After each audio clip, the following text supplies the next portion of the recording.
Hello, my people. Hello, my lovies. Guys, today 16 subscribers. I don't know how that happened. I don't know how we got here. The last time, which was last week, I made a video. I had said we are on 10 subscribers and that was dead, but now we're on 16. So within a week, we got like 6 subscribers. And to say I'm over the moon about this is literally an understatement because first of all, I'm grateful to you, grateful to you who subscribed, grateful to you who keeps on watching. I mean, it doesn't pay the bills as yet, but I can see that it's going there. And I'm just so grateful for the support that you guys give me. To be honest with you, I'm really enjoying this YouTube thing. I'm really enjoying making these videos. I'm really enjoying tapping into my mind and kind of analyzing things verbally, because I'm a person who I don't speak a lot. I'm very quiet, especially to the people that I don't know, right? But me being quiet, there's a lot of thinking that happens inside of me. There are a lot of thoughts, and I speak about things internally. I kind of speak to myself a lot because also I live alone, and I'm always alone, so I usually speak alone. But with this channel, at least I'm able to speak to other people who might be listening and kind of speak to the general public at large, and it helps me with my speech as well. My speech is bad. It doesn't matter which language I'm speaking, my speech is horrible. But with this, I can see that there is improvement, and I'm really starting to maybe speak confidently, which is what I've not been doing for the past, I don't know how many years. But I'm really enjoying, and I'm enjoying tapping into this self-realization, self-awareness. It's kind of great, and I wish to do this for a very long time. Hence, I said I'm here for a good time and a long time, child. No one has time for short. And yeah, I hope it becomes fruitful in the long run. Started this YouTube thing a month ago it's the 31st now of March. Started this thing in Feb, I think the second week of Feb. I didn't even think I'm gonna last for this long, but here I'm still standing, still growing, and I hope for more to come. I would really appreciate your support in terms of subscribing, turning on that notification bell, and just sharing my posts and commenting and liking the videos.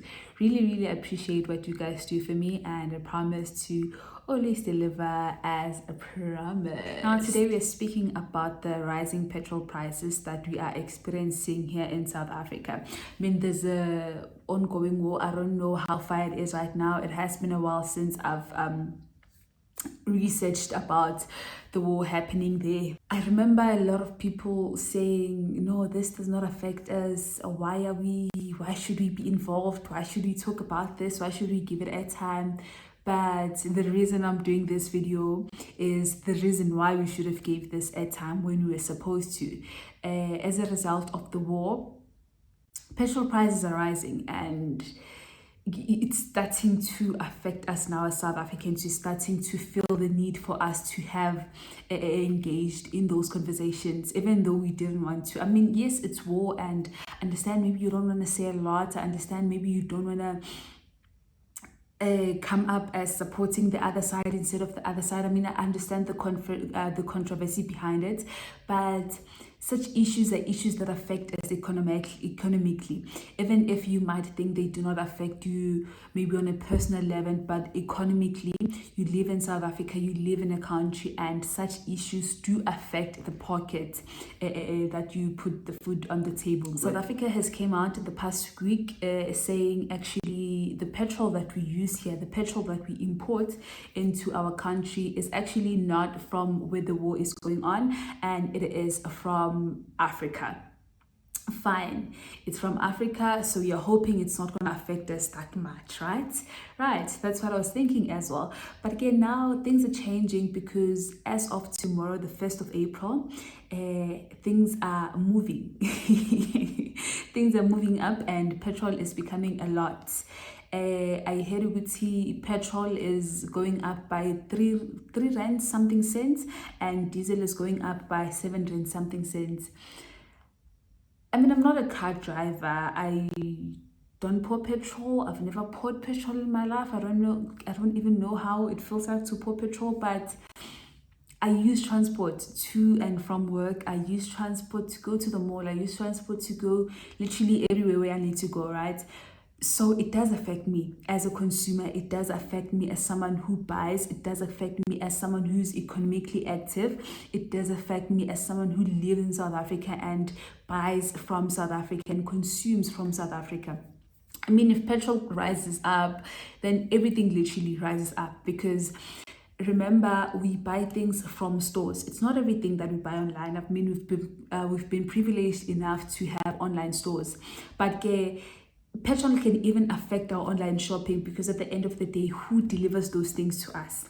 What do they use to deliver those things to us? Those vehicles they use to deliver goods and services to our doors, they use petrol. That scooter you order from 360 Checkers with, it uses petrol. It doesn't use petrol or diesel, but it uses something along those lines, where the rising of the diesel prices and the petrol prices affect even your online shopping, because it's gonna go high, right? I'm a regular public transport consumer, meaning I use public transport a lot, more than a lot, and siyazi amateksi ayanyuka, azoqala anyuke nge-1 rand. At some point it's going to be 3 rand. This is them trying to accommodate that 3 rand rise in petrol prices, right? Which is going to lead to goods and services prices going up as well, right? I mean, as of January 2026, the inflation rate was, and I believe it still is, on 3.5, right, in South Africa. And we know that South Africa wants to or aims to control the inflation rate to stay within the range of 3% to 6%. With this petrol rising and with this whole commotion happening, I see it rising, well, not maybe above 5%. I think that's a bit too steep, but I seeing it going towards the 4 point something, or maybe going towards the 5, actually, because this is going to be a lot. And we actually know how the economic state of South Africa is from last year, even years before.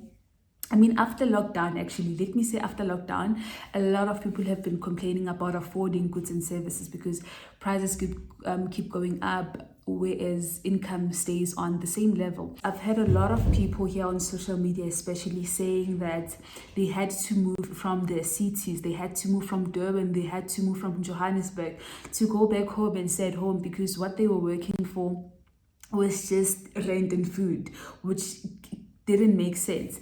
I actually had someone saying it to my face yesterday that they were working somewhere, they got a job somewhere in Pretoria. They ended up having to leave because that job literally paid for their rent and food, and there was nothing left after that. So I'm asking myself that as inflation increases due to these circumstances, what's going to happen to the regular South African? What's going to be the price of milk? What's going to be the price of bread? Because I think bread is like 20 rand now. How much will bread be? How much will it cost? There's a lot, man. Staples, especially milk, bread, mealie meal, the regular things that South Africans buy to feed themselves on a daily basis. How much will they cost, and how bad will the damage be to those people now that they can afford the regular goods and services? I see it being bad. I really see it being bad, especially because we've been complaining about inflation. Now you're bringing this upon us. We needed solutions to this. We didn't need prices increasing. So I really foresee danger with this. And I actually had someone, I was on TikTok earlier on today and I was scrolling, someone said, because there was a shortage, there still is a shortage of petrol. in petrol stations.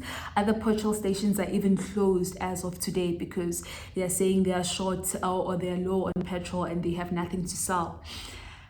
And someone came up and said he doesn't think that there is a shortage of any fuel. What he thinks is happening is that petrol stations are now withholding petrol with the aim of increasing it tomorrow, because it's increasing on the 1st of April. It's going up, the prices are going up. So what he's arguing is that he doesn't think there is an actual shortage. So us seeing petrol stations being closed like this today was them trying to con us. It's them trying to be con artists on us as the native citizens. And it makes sense to some point. I mean,